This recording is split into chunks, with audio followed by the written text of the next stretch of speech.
Hello everyone, thanks for tuning in to KT Garage. This is part 8 of the 73 Dodge Challenger Hellcat build. It's going to be a very exciting weekend since I'm going to get most of the passenger side done. I got the new door shell came in, so I'm going to test fit it. But before test fitting the door, I'm going to have to plug up a couple of holes that I showed you guys from the last episode. So when I get all those holes taken care of, and then we're going to test the door and see how it goes. Then everything aligned properly, and then we're going to start working on the rear quarter panel. We'll start tack welding it and finishing it up. So it's going to be very exciting. I'll keep you guys posted throughout the day. Okay, so from the last episode, you can see there's a couple of holes here for me to patch, and then there's this hole down here. So this morning I came out and I already cut this piece right here. So it's going to go on there. We'll weld that in, and then we'll take care of this piece up here. Then we'll be done with that. Now I'll show you the door shell real quick. So it came in the other day, looking really good. So I'll go ahead and patch those holes, and then we'll get the door on.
I gave a coat of self-edging primer, and I'm going to let this dry overnight.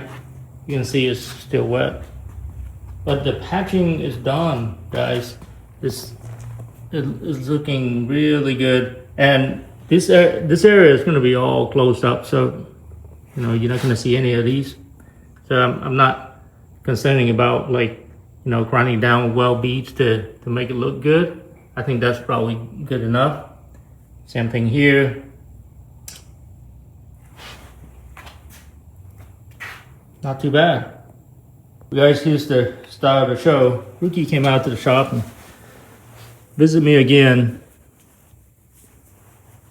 He's doing good today. He's not been feeling so well lately, but you can see like he's losing a lot of hair. Just getting old. I think he's around maybe 12 years old. But he seems to be doing good today. All right, so let's get back to the project. So last night I applied quick coat of paint, let it dry overnight. So now I can get the hinges on and get the door on and see how it fit with the quarter panel and the gap down here. So I'm gonna go ahead and get the cherry picker, get the door installed, and we'll go from there. Well guys, it's time to get the door on. What I'm gonna do is, and you can see the cherry picker right here, I'm gonna go pick up the door. I mounted it a couple of places with straps. I'm gonna go and hang it, and then we'll lift it up and we'll get it on the car. I'm gonna go get the door.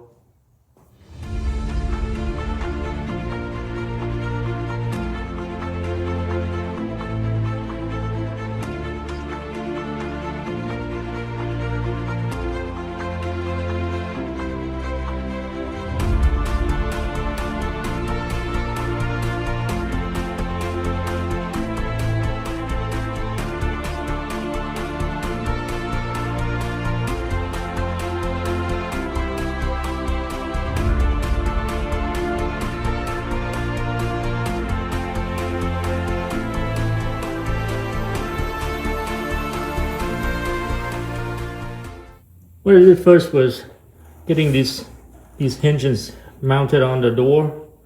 So you can see there's 2 bolts here. Then this takes 4 bolts. Bolted on. Now I'm going to swing the door open. And then I'm going to mount this right here. There's 4 of them. I'll mount it to here first. And then we'll get this bolted on. And then we're going to try to level the door, move it up and down. There's like a ton of adjustments from this side. You move this up and down, rotate. Same thing here, you can see there's like huge adjustments. So I should be able to make it work.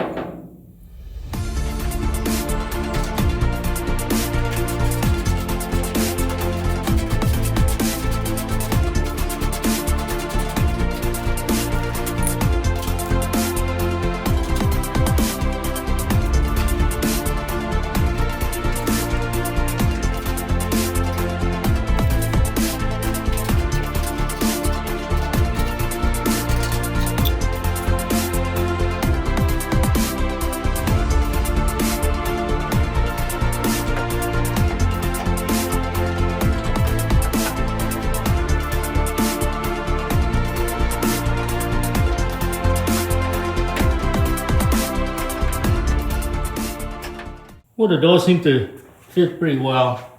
I'll show you the other side.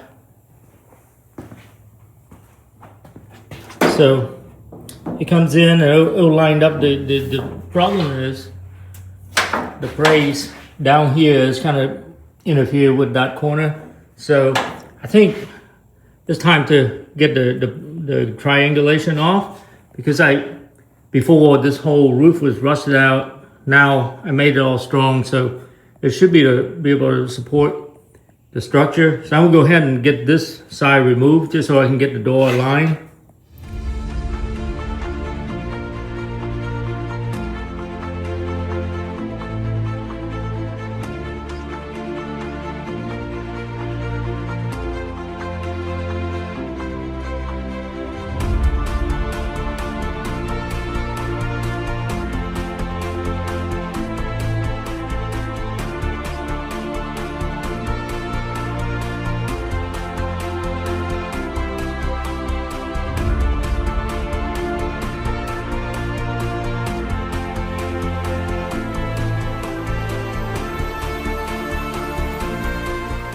All right, I finally got the door to fit, and basically I'm getting adjustments from these 2 bolts right here.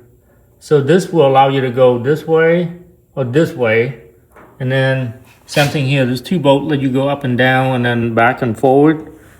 Now these 2 bolts here will allow you to tip the door this way or this way, so you can adjust for the gaps down there. I'll show you guys in a little bit. Now same thing here, you can move this in or out, so you can adjust the gap to make sure it lines up on the bottom. And right now everything is lined up really nicely. You can see that the gaps are very even from top to bottom. This door is not sitting where it should be, but yeah, so when the latch goes on, it's going to be just like that. So everything is lined up real nicely, and then you look in the bottom, the gaps are really well down there as well. So everything lines up good to the quarter panel Now I want to make sure that it's lined up in the back because quarter panel's got it lined up with the trunk. So I got the trunk in. Hinges are not on, but at least I just try out all the sheet metals. And you can see that the gaps are good here. What I did was I bolted down a couple of places with the self-tapping screws. And then here, this gap is bigger than down there, so I have to use a strap. And then I pull on the strap to kind of just force the entire panel in this way. And you can see that I put, a lot of materials back here just to make sure that it's not, bending or hurting the sheet metals. So gaps are good there. Gaps are looking good up there. I'm going to replace this with a fresh piece, but at least I want the original piece to lined up. And then of course over here, I want to make sure this gap is lined up with the original piece as well. So seems like everything is lined up really nicely. It lines up down here as well. You can see that everything is lined up. So I guess this is the time where I'm going to start doing spot welds. Just going to tack weld all the different places, and then we'll start welding the quarter panel in. I'm going to leave the door the way it is because it's kind of hard to get it lined up. We'll just leave it and we'll build from there. Okay, so before I start welding the quarter panel, I just want to make sure I torque all this bolts up accordingly. So this will take 35 foot-pound. I'm going to hit it with the torque wrench. Just want to make sure that it gets 35 foot-pound. And you can see I already tying a lot of these to 35. There's like a bunch in there, and then I'm gonna hit the top, and then there's another bolt gonna go from the inside. It come out here, so I gotta go in there and put that bolt on. When that's done, then I'll start welding everything together. Okay, so it's getting late Sunday afternoon. I'm just gonna wrap it up this weekend. I'm so excited about the new look of the car. You look at the car right now, it's looking so much better than what it was last week. Now I need to just weld everything in and then move on to the other side. I can't believe that all this stuff gets done just one weekend. I'm very excited about it. So next weekend we'll weld it in and then we'll move on to the other side. Thank you for tuning in to KT Garage. If you like the content, please like and subscribe. Thank you.